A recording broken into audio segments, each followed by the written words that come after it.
राधे कृष्ण। हरण पर्व। द्वारका में अर्जुन और सुभद्रा का विवाह। अर्जुन के इंद्रप्रस्थ पहुंचने पर श्री कृष्ण आदि का दहेज लेकर वहां जाना।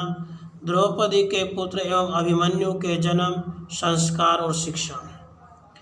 वैशंपायन जी कहते हैं, जन्मेजय, उस समय सभी वृष्णिवंशियों ने अपने अपने पराक्रम के अनुसार अर्जुन से बदला लेने की बार बार बात दोहराई।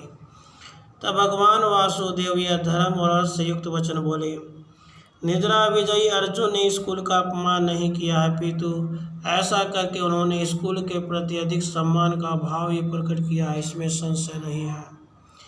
पांडु पुत्र अर्जुन यह जानते हैं कि सात्वत वंश के लोग सदा से ही धन के लोभी नहीं हैं, अतः धन देकर कन्या नहीं ली जा सकती।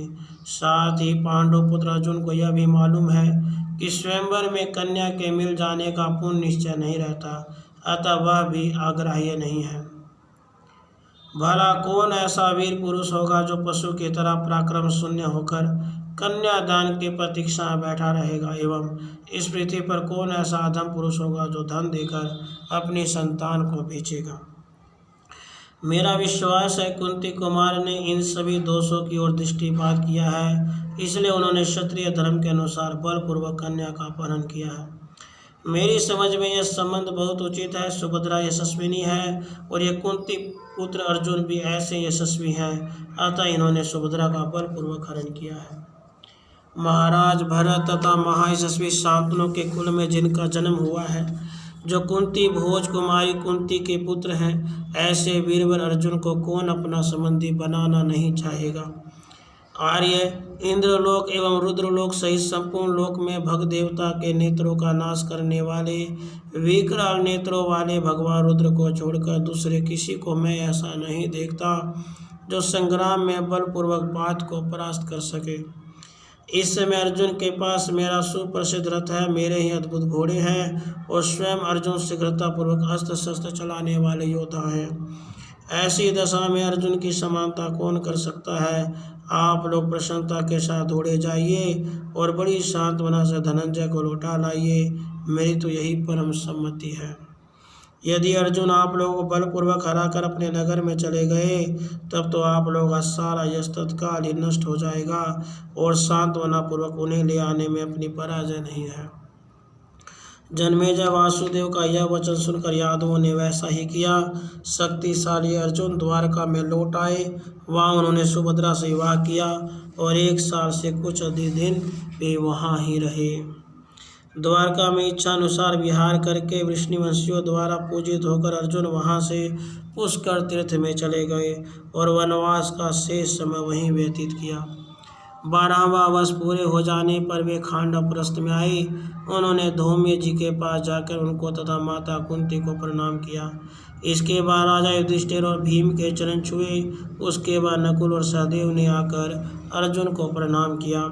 अर्जुन ने भी हर्ष में भरकर उन दोनों को हृदय से लगा लिया। उनसे मिलकर बड़ी प्रसन्नता का अनुभव किया।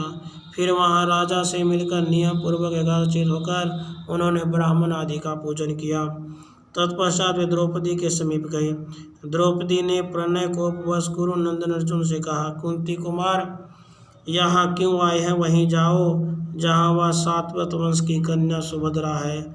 सच है, बोझ को कितना ही कसकर बांधा गया हो, जब उसे दूसरी बार बांधते हैं तब बंधन ढीला पड़ ही जाता है।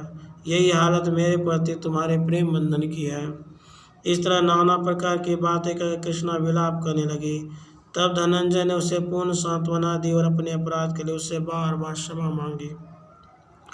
इसके बाद अर्जुन ने लाल रेशमी साड़ी पहनकर आई हुई अनिंद्य सुंदरी सुभद्रा का ग्वालिन का सा वेश बनाकर उसे बड़ी उतावली के साथ महल में भेजा। वीर पत्नी वीरांगना एवं यशस्विनी सुभद्रा उस वेश में और अधिक शोभा पाने लगी। उसकी आंखें विशाल और कुछ कुछ लाल थीं। उस यशस्विनी ने सुंदर राजमहल के भीतर जाकर राजमाता कुंती के चरणों में प्रणाम किया। कुंती उस सर्वांग सुंदरी पुत्रवधू को हृदय से लगाकर उसका मस्तक छूने लगी और उसने बड़ी प्रसन्नता के साथ उस अनुपम वधू को अनेक आशीर्वाद दिए। उसके बाद पूर्ण चंद्रमा के समान मनोहर मुख वाली सुभद्रा ने तुरंत जाकर महारानी द्रौपदी के चरण छुए और कहा, देवी मैं आपकी दासी हूँ। उस समय द्रौपदी तुरंत उठकर खड़ी हो गई और श्री कृष्ण की बहन सुभद्रा को हृदय से लगाकर बड़ी प्रसन्नता से बोली, बहन तुम्हारे पति शत्रु रहित हो। सुभद्रा ने भी आनंद मग्न होकर कहा, बहन ऐसा ही हो। जन्मेजय उसके बाद महारथी पांडव मन ही मन हर्ष विभोर उठे और कुंती देवी भी बड़ी प्रसन्न हुई। कमल नयन भगवान श्री कृष्ण जी ने जब यह सुना कि पांडव श्रेष्ठ अर्जुन अपने उत्तम नगर इंद्रप्रस्थ पहुँच गए हैं, तब वे शुद्धात्मा श्री कृष्ण तथा बलराम तथा वृष्णि और अंधक वंश के प्रधान वीर महारथियों के साथ वहाँ आए। शत्रुओं का संताप देने वाले श्री कृष्ण जी भाइयों, पुत्रों और बहुतेरे योद्धाओं के साथ घिरे हुए तथा विशाल सेना से सुरक्षित होकर इंद्रप्रस्थ में पधारे। उस समय वहाँ वृष्णि वीरों के सेनापति शत्रुदमन, महायशस्वी और परम बुद्धिमान दानपति अक्रूर जी भी आए थे। इनके सिवा महातेजस्वी अनाथ दृष्टि तथा साक्षात बृहस्पति के शिष्य परम बुद्धिमान महामनस्वी एवं परम यशस्वी उद्धव भी आए थे। सत्यक, सात्यकी, सातवत वंशी कृतवर्मा, प्रद्युम्न, साम, निषठ, शंकु, पराक्रमी, चारुदेशने, झिल्ली, विप्रथु, महाबाहु, शारण तथा विद्वानों में श्रेष्ठ गद, ये तथा और दूसरे बहुत से वृष्णि, भोज और अंधक वंश के लोग दहेज की बहुत सी सामग्री लेकर खांडवप्रस्थ में आए थे। महाराज युधिष्ठिर ने भगवान श्री कृष्ण का आगमन सुनकर उन्हें आदरपूर्वक लिवा लाने के लिए नकुल और सहदेव को भेजा। उन दोनों के द्वारा स्वागत पूर्वक लाए हुए विष्णुवंशियों के उस परम समृद्धिशाली समुदाय ने खांडवप्रस्थ में प्रवेश किया। उस समय ध्वजा पताकाओं से सजाया हुआ वह नगर सुशोभित हो रहा था। नगर की सड़कें झाड़ बुहार कर साफ की गई थी। उनके ऊपर जल का छिड़काव किया गया था। स्थान स्थान पर फूलों के गजरों से नगर से सजावट की गई थी। शीतल, चंदन, रस तथा अन्य पवित्र सुगंधित पदार्थों की सुवास सब और छा रही थी। जगह जगह जलते हुए गुरु की सुगंध फैल रही थी। सारा नगर हष्टपुष्ट मनुष्यों से भरा था। कितने ही व्यापारी उसकी शोभा बढ़ा रहे थे। महाबाहु पुरुषोत्तम श्री कृष्ण जी ने बलराम जी तथा वृष्णि, अंधक एवं भोजवंशी वीरों के साथ नगर में प्रवेश किया। पूर्ववासी मनुष्यों तथा सहस्र ब्राह्मणों द्वारा सम्मानित तो उन्होंने राजभवन के भीतर प्रवेश किया। वह घर इंद्र भवन की शोभा को भी तिरस्कृत कर रहा था। युधिष्ठिर जी बलराम जी के साथ विधि पूर्वक मिले और श्री कृष्ण जी का मस्तक सूंघकर उन्होंने दोनों भुजाओं में कस लिया। भगवान श्री कृष्ण जी ने प्रसन्न होकर वेद भाव से युधिष्ठिर जी का सम्मान किया। न शेष भीमसेन का भी उन्होंने विधिवत पूजन किया। कुंती नंदन युधिष्ठिर ने वृष्णि और अंधक वंश के श्रेष्ठ पुरुषों का विधि पूर्वक यथा योग्य स्वागत सत्कार किया। कुछ लोगों का उन्होंने गुरु की भांति पूजन किया। कितनों को समव्यस्त मित्रों की भांति गले से लगाया। कुछ लोगों से प्रेम पूर्वक वार्तालाप किया और कुछ लोगों ने उन्हीं को प्रणाम किया। महायशस्वी भगवान श्री कृष्ण ने वधू तथा वर पक्ष के लोगों के लिए उत्तम धन अर्पित किया। वर के कुटुंबजनों को देने योग्य दहेज पहले नहीं दिया गया था, उसी की पूर्ति उन्होंने इस समय की। किंकिनी और झालरों से सुशोभित सुवर्ण खचित 1000 रथ, जिनमें से प्रत्येक में 4-4 घोड़े जुते हुए थे और प्रत्येक में पूर्ण शिक्षित चतुरसारथी बैठा हुआ था, श्रीमान श्री कृष्ण जी ने समर्पित किए तथा मथुरा मंडल को पवित्र तेज वाली 10,000 दुधारू गौवें दी। चंद्रमा के समान श्वेत कांति वाली विशुद्ध जाति की 1000 सुवर्ण भूषित घोड़ियाँ भी जनार्दन ने प्रेम पूर्वक भेंट दी। इस प्रकार 500 काले अयाल वाली और 500 सफ़ेद रंग वाली खच्चरियाँ समर्पित की, जो सभी वश में की हुई और वायु के समान वेग वाली थी। स्नान, पान और उत्सव में जिनका उपयोग किया गया था, जो वह प्राप्त थी, जिनके वेश सुंदर और कांति मनोहर थी, जिन्होंने सोने के 100 मणियों की कंठियाँ पहन रखी थी, जिनके शरीर में रोमावलियाँ नहीं प्रकट हुई थी, जो वस्त्राभूषणों से अलंकृत तथा सेवा के काम में पूर्ण दक्ष थी, ऐसी 1000 गौर वर्णा कन्याएं भी कमल नयन भगवान श्री कृष्ण जी ने भेंट की। जनार्दन ने उत्तम दहेज के रूप में बालिक देश के 1 लाख घोड़े दिए, जो पीठ पर सवारी ढोने वाले थे। दर्शावंश के रत्न भगवान श्री कृष्ण जी ने अग्नि के समान दीप्यमान कृत्रिम सुवर्ण मोहर और अकृत्रिम विशुद्ध सुवर्ण के डले 10 भार उपहार में दिए। जिन्हें साहस का काम प्रिय और जो हाथ में हल धारण करते हैं, उन बलराम ने प्रसन्न होकर इस नूतन संबंध का आदर करते हुए अर्जुन को पानी ग्रहण के दहेज के रूप में 1000 मत वाले हाथी भेंट किए, जो 3 अंगों से मत की धारा बहाने वाले थे। वे हाथी युद्ध में कभी पीछे नहीं हटते थे और देखने में पर्वत शिखर के समान जान पड़ते थे। उनके मस्तकों पे सुंदर वेश रचना की गई थी। उन सबके पार्श्व भाग में मजबूत घंटे लटक रहे थे, गले में सोने के हार शोभा दे रहे थे। वे सभी हाथी बड़े सुंदर लगते थे और उन सबके साथ महावत थे। जैसे नदियों के जल का महान प्रवाह समुद्र में मिलता है, उसी प्रकार वह महान धन और रत्नों का भारी प्रवाह, जिसमें वस्त्र और कंबल फेन के समान जान पड़ते थे। बड़े बड़े हाथी महान ग्राहों का भ्रम उत्पन्न करते थे और जहाँ ध्वजा पताकाएं सेवार का काम कर रही थी, पांडव रूपी महासागर में जा मिला। यद्यपि पांडव समुद्र पहले से ही परिपूर्ण था, फिर भी इस महान धन प्रवाह ने उसे और भी पूर्णतर बना दिया। यही कारण था कि वह पांडव महासागर शत्रुओं के लिए शोकदायक प्रतीत होने लगा। धर्मराज युधिष्ठिर ने वह सारा धन ग्रहण किया और वृष्णि तथा अंधक वंश के उन सभी महारथियों का भली भांति आदर सत्कार किया। जैसे पुण्यात्मा मनुष्य देवलोक में सुख भोगते हैं, उसी प्रकार कुरु, वृष्णि और अंधक वंश के वह श्रेष्ठ महात्मा पुरुष एकत्र होकर इच्छानुसार विहार करने लगे।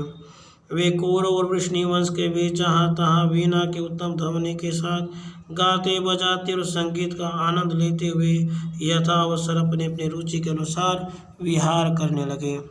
इस प्रकार वे उत्तम पराक्रमी यदुवंशी बहुत दिनों तक इंद्रप्रस्थ में विहार करते हुए कौरवों से सम्मानित और फिर द्वारका चले गए।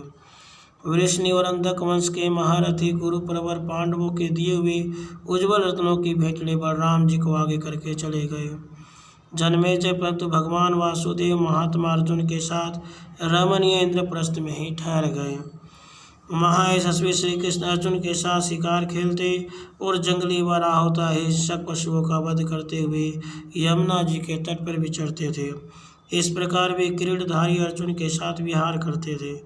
कुछ काल के पश्चात श्री कृष्ण की प्यारी बहन सुभद्रा ने यशस्वी सौभद्र को जन्म दिया, ठीक वैसे ही जैसे सची ने जयंत को उत्पन्न किया था। सुभद्रा ने वीरवर नरश्रेष्ठ अभिमन्यु को उत्पन्न किया, जिसकी बड़ी बड़ी बाहें, विशाल वक्षस्थल और बैलों के समान विशाल नेत्र थे। वह शत्रुओं का दमन करने वाला था। वह भी निर्भय एवं मन्युमान क्रुद्ध होकर लड़ने वाला था, इसलिए पुरुषोत्तम अर्जुन कुमार को अभिमन्यु कहते हैं। जैसे यज्ञ में मनमत करने पर समी के गर्भ से उत्पन्न अश्वत्थ से अग्नि प्रकट होती है, उसी प्रकार अर्जुन के द्वारा सुभद्रा के गर्भ से उस अतिरथी वीर का प्रादुर्भाव हुआ था।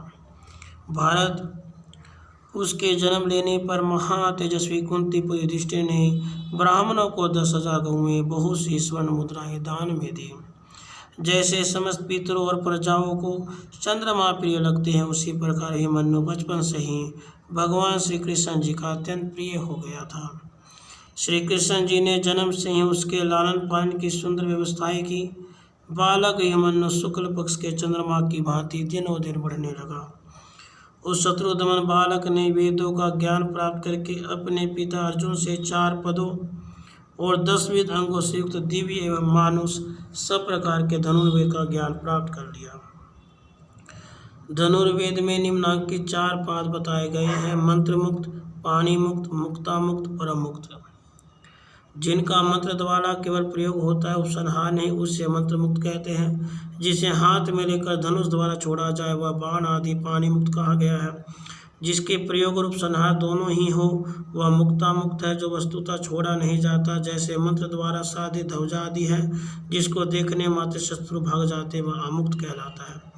ये अथवा सूत्र, शिक्षा, प्रयोग तथा रहस्य, यही धनुर्वेद के 4 पाद हैं: आदान, संधान, मोक्षण, निर्वर्तन, स्थान, मुष्टि, प्रयोग, प्रायश्चित, मंडल तथा रहस्य। धनुर्वेद के ये 10 अंग हैं। तरकस से बाण को निकालना आदान है, उसे धनुष की प्रत्यंचा पे रखना संधान है, लक्ष्य पे छोड़ना मोक्षण है। यदि बाण छोड़ देने के बाद यह मालूम हो जाए कि हमारा विपक्षी निर्बल या शस्त्रहीन है तो वीर पुरुष मंत्र शक्ति से उस बाण को लौटा लेते। इस प्रकार छोड़े हुए अस्त्र को लौटा लेना विनिवर्तन है। धनुष या उसकी प्रत्यंचा को धारण अथवा सरसंधान काल में धनुष और प्रत्यंचा के मध्य दिश को स्थान कहा गया है। 3 या 4 अंगुलियों का संयोग ही मुष्टि है। तर्जनी और मध्यमा अंगुली के अथवा मध्यमा और अंगुष्ठ के मध्य से बाण का संधान करना प्रयोग कहलाता है। स्वतः या दूसरों से प्राप्त होने वाले जयाघात, प्रत्यंचा के आघात और बाण के आघात को रोकने के लिए जो दस्तानों आदि का प्रयोग किया जाता है उसका नाम प्रायश्चित है। चक्राकार घूमते हुए रथ के साथ साथ घूमने वाले लक्ष्य का भेद मंडल कहलाता है। शब्द के आधार पर लक्ष्य भिन्नना अथवा एक ही समय अनेक लक्ष्यों को बिगाड़ना, ये सब रहस्य के अंतर्गत है। ब्रह्मास्त्र आदि को दिव्य और खंग आदि को मानुष कहा गया है। अस्त्रों के विज्ञान, सौष्ठव, प्रयोग, पटुता तथा संपूर्ण क्रियाओं में भी महाबली अर्जुन ने उसे विशेष शिक्षा दी थी। धनंजय ने अभिमन्यु को अस्त्र शस्त्रों के आगम और प्रयोग में अपने समान बना दिया था। वे सुभद्रा कुमार को देखकर बहुत संतुष्ट रहते थे। वह दूसरों को तिरस्कृत करने वाले समस्त सद्गुणों से संपन्न, सभी उत्तम लक्षणों से सुशोभित एवं दुर्धर्ष था। उसके कंधे वृषभ के समान हष्टपुष्ट थे तथा मुंह पाए हुए सर्प की भांति वह शत्रुओं को भयानक प्रतीत होता था। उसमें सिंह के समान गर्भ था, मतवाले गजराज की भांति पराक्रम था। वह महाधुरंधर वीर अपने गंभीर स्वर में मेघ और दुंदुभि की ध्वनि को लज्जा देता था। उसका मुख पूर्ण चंद्रमा के समान मन में आह्लाद उत्पन्न करता था। वह शूरता, पराक्रम, रूप तथा आकृति सही बातों में श्री कृष्ण के समान ही जान पड़ता था। अर्जुन अपने उस पुत्र को वैसे ही प्रसन्नता से देखते थे जैसे इंद्र उन्हें देखा करते थे। शुभ लक्षणा पांचाली ने भी अपने 5 पतियों से 5 श्रेष्ठ पुत्रों को प्राप्त किया। वे सब के सब वीर और पर्वत के समान अविचल थे। युधिष्ठिर से प्रतिविंध्य, भीमसेन से सुतसोम, अर्जुन से सुतकर्मा, नकुल से शतानिक और सहदेव से श्रुतसेन उत्पन्न हुए थे। इन 5 वीर महारथी पुत्रों को पांचाली द्रौपदी ने उसी प्रकार जन्म दिया जैसे अदिति ने 12 आदित्यों को। ब्राह्मण ने युधिष्ठिर से उसके पुत्र का नाम शास्त्र के अनुसार प्रतिविंध्य बताया। उनका उद्देश्य यह था कि यह प्रहार जनित वेदना के ज्ञान में विंध्य पर्वत के समान हो, इससे शत्रुओं के प्रहार से तनिक भी पीड़ा न हो। भीमसेन के सहस्र सोम या करने के पश्चात द्रौपदी ने उनसे सोम और सूर्य के समान तेजस्वी महाधनुर्धर पुत्र को उत्पन्न किया था, इसलिए उसका नाम सूत सोम रखा गया। किरीटधारी अर्जुन ने महान एवं विख्यात कर्म करने के पश्चात लौटकर द्रौपदी से पुत्र उत्पन्न किया था, इसलिए उनके पुत्र का नाम श्रुतकर्मा हुआ। कौरव कुल के महामना राजर्षि शतानिक के नाम पर नकुल ने अपने कृतिव्रतक पुत्र का नाम शतानिक रखा। उसके बाद कृष्णा ने सहदेव से अग्नि देवता संबंधी कृतिका क्षेत्र में एक पुत्र उत्पन्न किया, इसलिए उसका नाम श्रुतसेन रखा गया। श्रुतसेन अग्नि का ही नाम अंतर है। राजेंद्र, ये यशस्वी द्रौपदी कुमार 1-1 वर्ष के अंतर से उत्पन्न हुए थे और एक दूसरे का हित चाहने वाले थे। भरतश्रेष्ठ पुरोहित धौम्य ने क्रमशः उन सभी बालकों के जात कर्म, चूड़ाकरण और उपनयन आदि संस्कार विधि पूर्वक संपन्न किए। पूर्ण रूप से ब्रह्मचर्य व्रत का पालन करने वाले उन बालकों ने धौम्य मुनि से वेदाध्ययन करने के पश्चात अर्जुन से संपूर्ण दिव्य मानुष धनुर्वेद का ज्ञान प्राप्त किया। राजेश्वर देव पुत्रों के समान चौड़ी छाती वाले उन महारथी पुत्रों से संयुक्त हो पांडव बड़े प्रसन्न हुए। इस प्रकार श्री महाभारत आदि पर्व के अंतर्गत हरणाहरण पर्व में 220वां अध्याय पूरा हुआ। राधे कृष्ण।